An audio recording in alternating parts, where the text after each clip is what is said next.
Let's talk about the verb succeed. Succeed এটা হচ্ছে present form, এটার অর্থ সফল হওয়া বা কৃতকার্য হওয়া। সেটার পাস্ট ফর্ম হচ্ছে সাকসিড থেকে ইডি যুক্ত হয়ে সাকসিডেড। Succeed, succeeded, succeeded.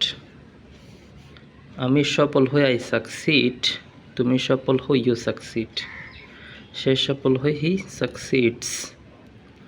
আমি সফল হয়েছিলাম I succeeded, I have succeeded recently. Past participle form আর V3 ফর্ম, যেটা হ্যাভ ভার্বের পরে বসে। এরপর সাকসিডের নাউন ফর্ম হচ্ছে সাকসেস। এটার অর্থ কি? সফল। তো সফল এটা তো নাউন না, সফলতা এটাই হচ্ছে নাউন। সাকসেসফুল এটাই হচ্ছে সফল, এটাই হচ্ছে অ্যাডজেক্টিভ। কেমন? সফল। This is the end of it and hope to see you in the next class.